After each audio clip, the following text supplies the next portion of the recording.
Assalamualaikum warahmatullahi wabarakatuh. Prabowo Subianto semakin mendunia teman-teman. Beliau kembali menjadi pembicara di kegiatan Shangri-La Dialogue di Singapura yang diselenggarakan oleh International Institute for Strategic Studies.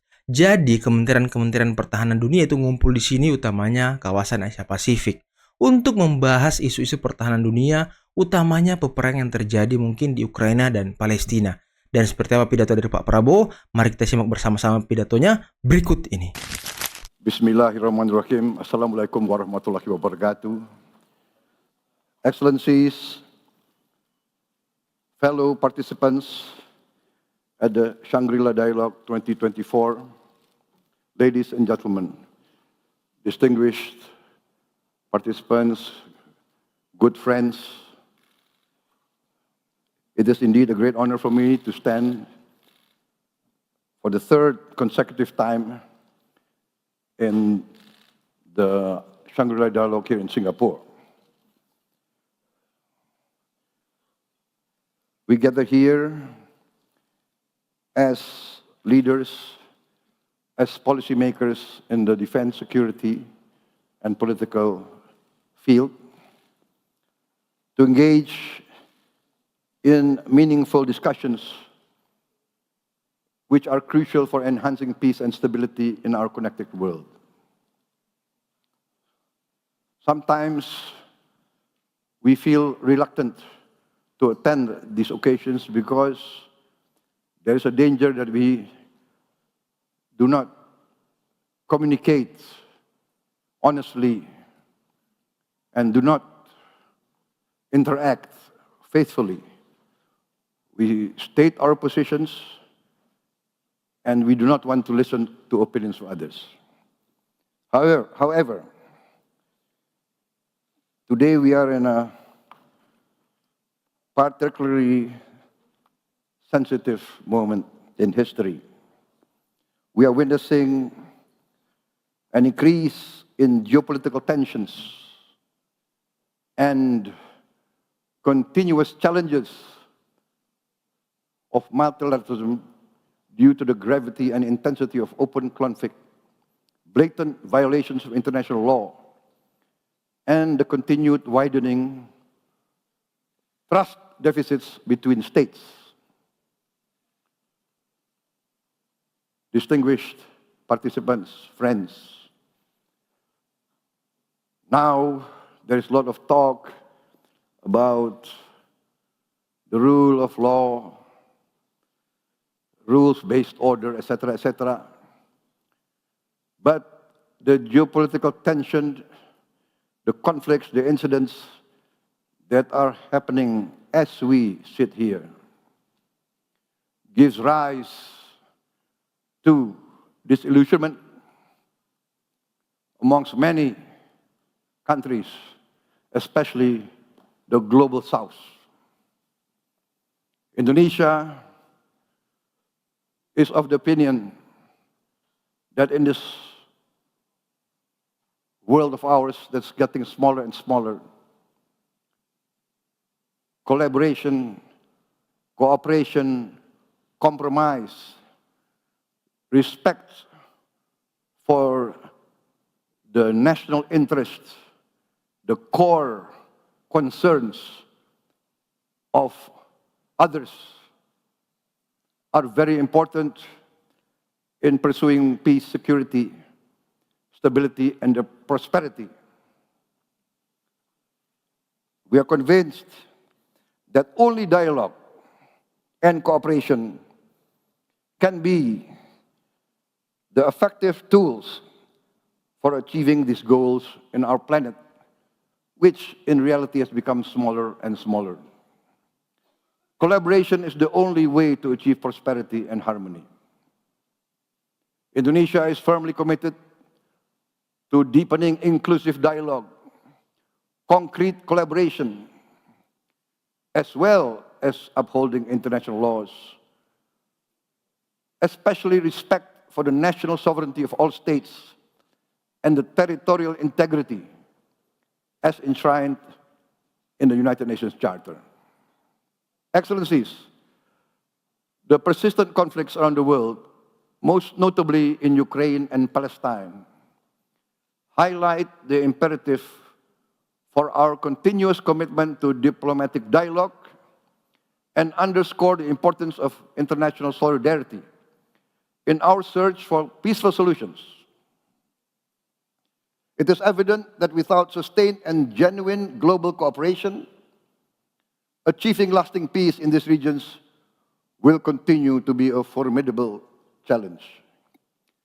I wish to address the recent tragic events in Rafah, in Gaza, which have resulted in numerous innocent casualties, including children, women, unarmed civilians.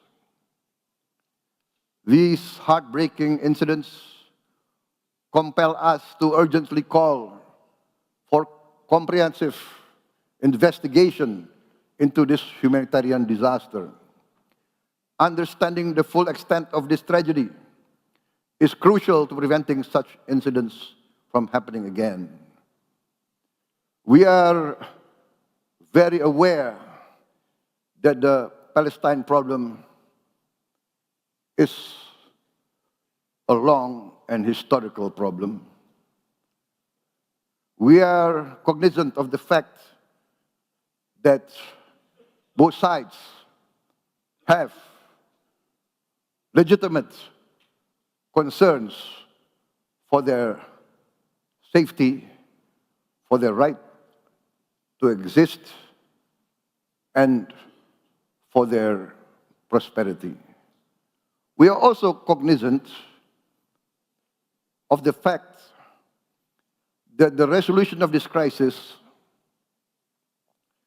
must consist of mutual respect for the rights and the concerns of all parties.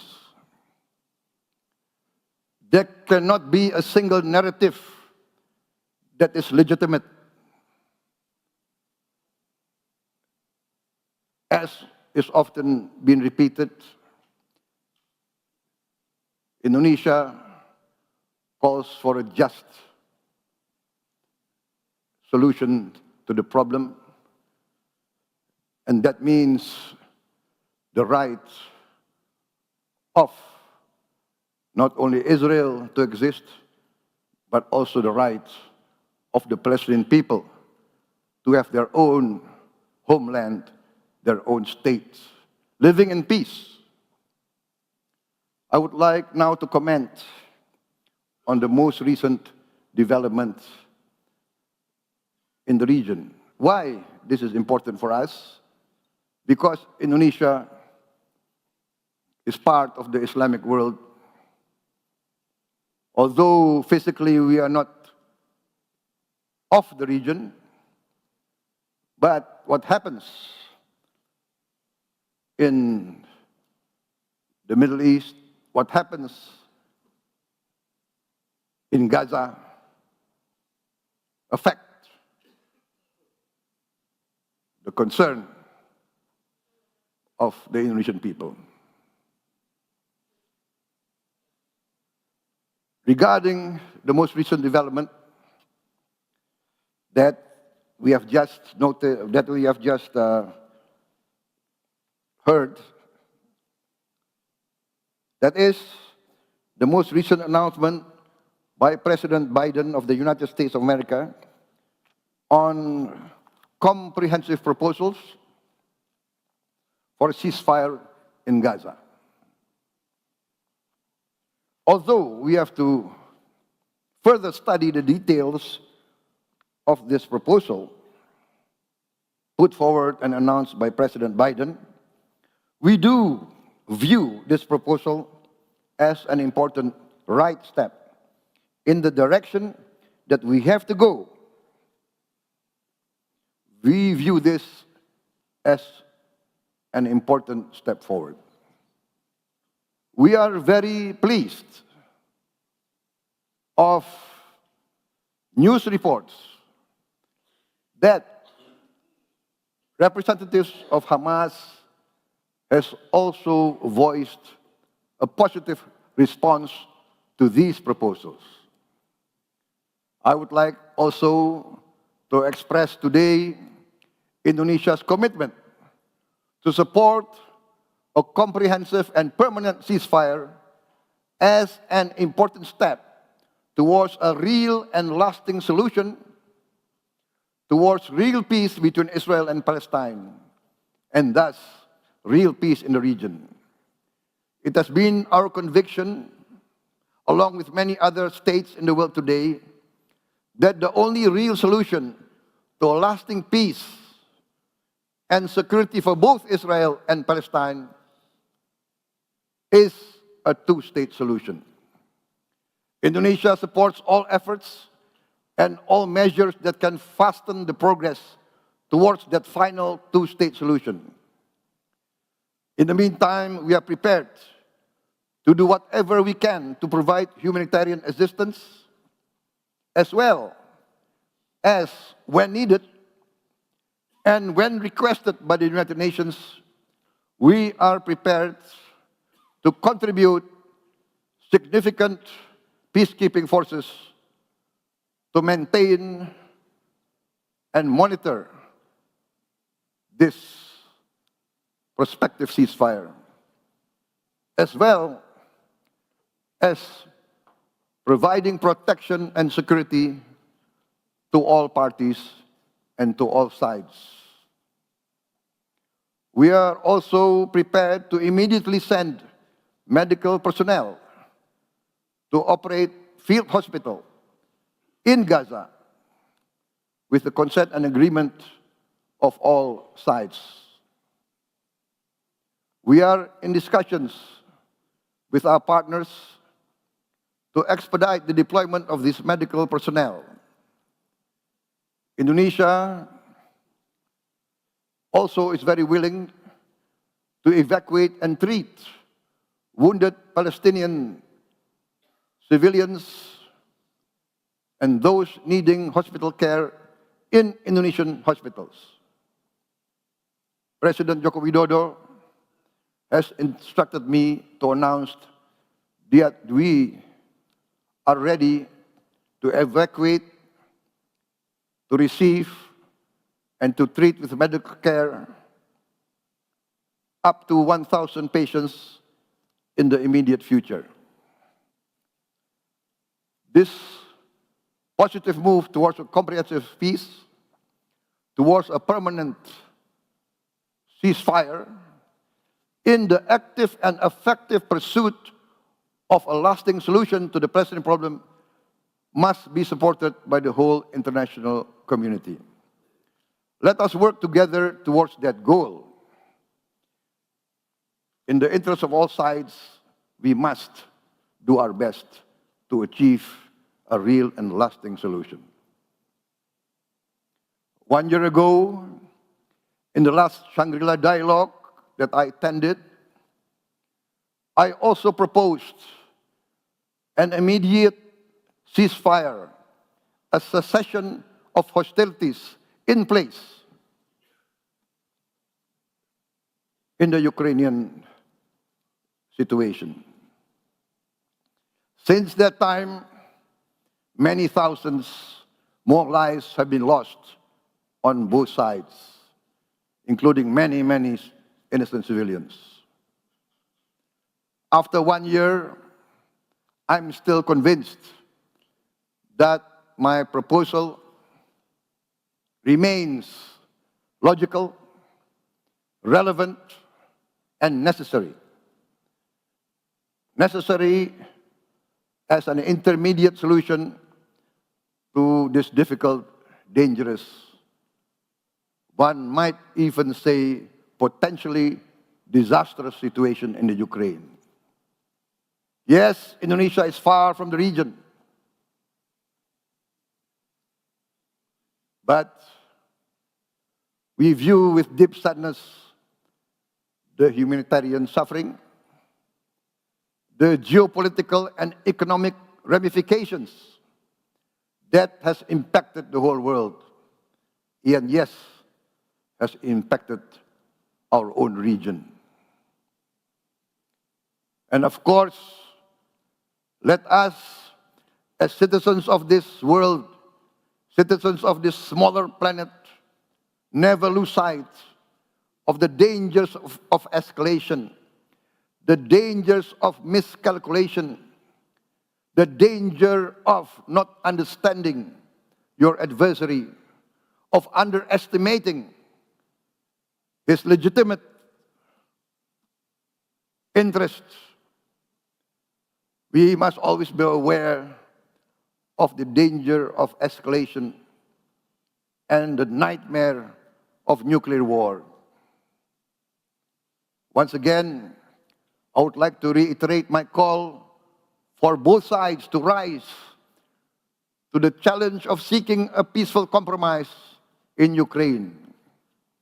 For the sake of the people of Ukraine, the people of Russia, the people of Europe, and the people of the whole world. I'm convinced that real leaders will always opt for the best solution to protect their peoples. Ladies and gentlemen, in regard to our own region, the Indo-Pacific, especially Southeast Asia, we will always work towards collaboration, compromise, and cooperation. We call for restraint, patience, and caution to prevail amongst all the stakeholders in our region. Once again, we call upon the leaders of the great Chinese civilization, as well as the leaders of the United States and its Western allies, representing also the great Western civilization, to rise to the great responsibilities in their leadership role as global powers. We, the nations of this world, depend and rely and demand the wisdom, the statesmanship, and the benevolence of the great powers. We are convinced that the leaders of the great powers can coexist with each other, can cooperate, can collaborate in the pursuit of the common good of humanity. Great power, with great power comes great responsibilities. Our world has become smaller. Science and technology has given us the opportunity to better the livelihood of our peoples.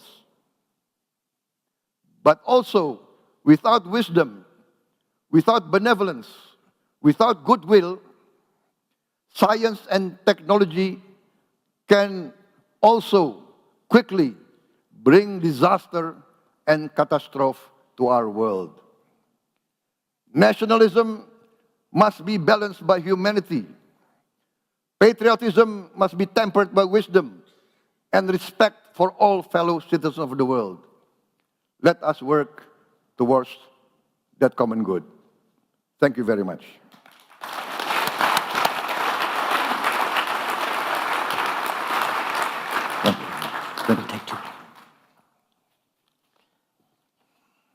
Thank you very much, Mr. President-elect. I might have added that you have such a long wait to become president because you were so successful as to win the elections in the first round. May I ask you the first question, and I might ask a second. The first question on the conflict in Ukraine, following Russia's invasion of Ukraine. President Zelensky is very much looking forward in a few weeks' time to holding a major international peace conference to achieve some of the aims that you outlined in your important remarks just now.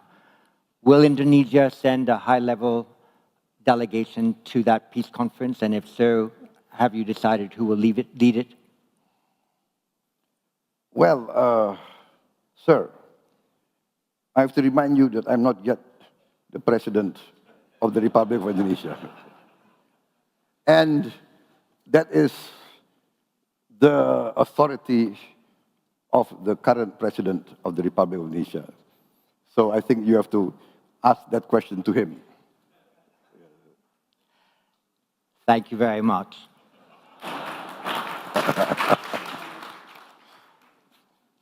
I'll turn to the audience for a couple of questions now, but I wanted to make certain that we had noted the remarkably important statement you made that the Republic of Indonesia is prepared, should the circumstances permit, to send peacekeeping troops to Gaza to sustain a ceasefire, and the important offer you made immediately to provide professional medical care to those who have suffered there. So thank you very much for that. I'll take a couple of questions before we close. So first, please, from Germany, Richard Walker.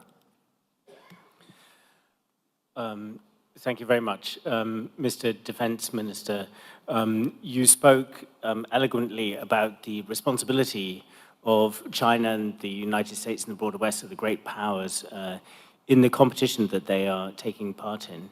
One gets a strong sense that some countries in this region are very concerned about this sense that they're going to be forced to pick sides in the years ahead. Can you just reflect on that?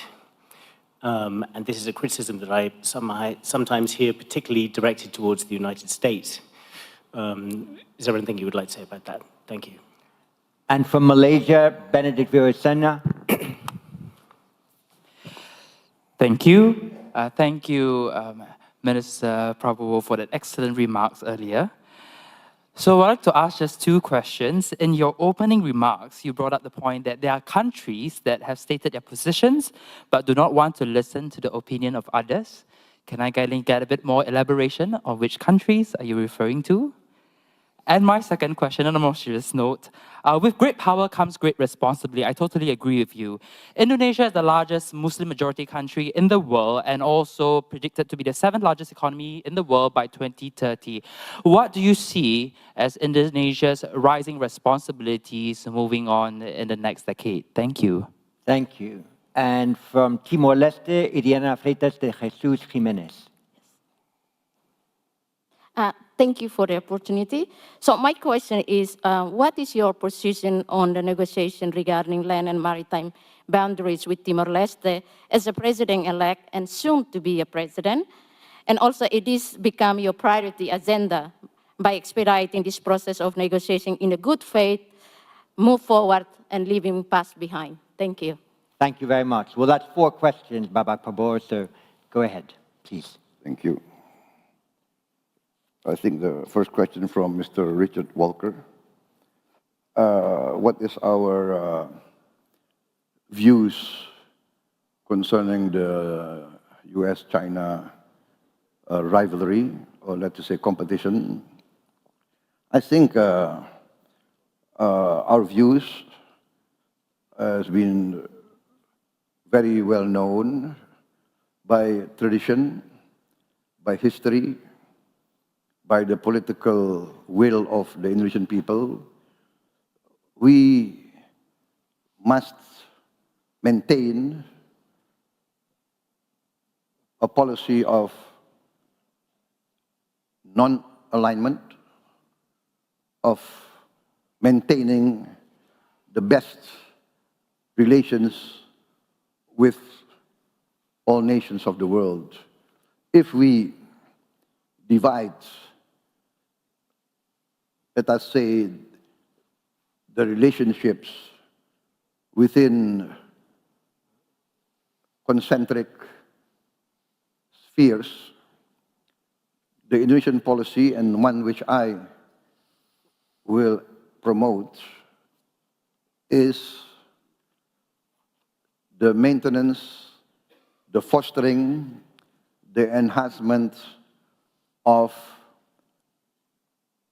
a good neighbor policy with all our neighbors. I've been convinced, personally as an amateur historian, that real security comes through very good relations between our immediate neighbors. This is part of our Asian culture. We must be close, friendly with our immediate neighbors. That's our culture in day-to-day life. Because if our neighbor's house gets burned, who will help us? Will it be our cousin who lives in another city? Will it be our sibling who lives in another village? No, it will be the neighbor next to us.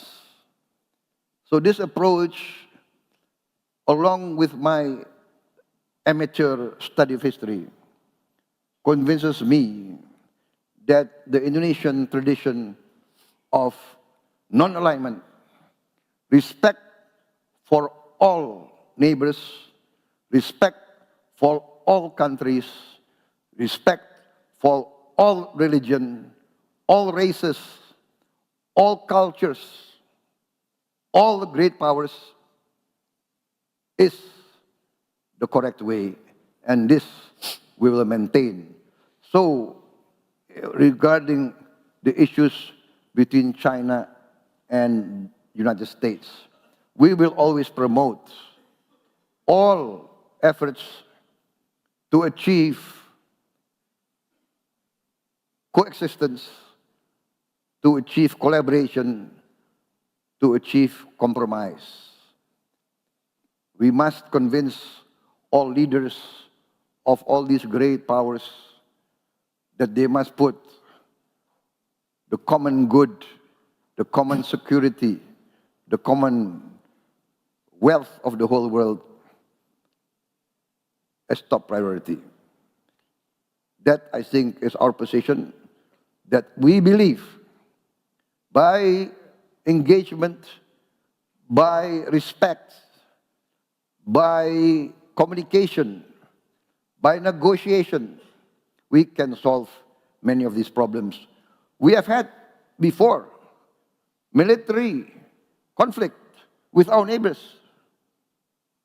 In my lifetime, we had conflicts with Malaysia, with Singapore. But now we are the best of friends. We resolved our differences without interference from any external power. We resolved our differences. We put an end to fighting with Malaysia. We put an end to fighting with Singapore.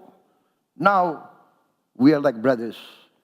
Now we are talking of making perhaps a land bridge between Singapore and Batam, a land bridge between Malaysia and Indonesia. This is our tradition. Cambodia resolved long conflicts. East Timor, for many years, I was involved in the East Timor conflict. Now, can anybody imagine that I will sit on the same table with President Ramos Horta? Can you imagine, maybe there's a photograph or a video last night, we were hugging each other, we were walking hand in hand, and he has invited me to East Timor. I'm thinking about it. Thank you very much indeed, Bapak Prabowo, for that special address, for your answers to questions, for giving us the honor of your presence here. It was vital that we had this address from you this afternoon, and we all thank you for your efforts. And good luck for the presidency.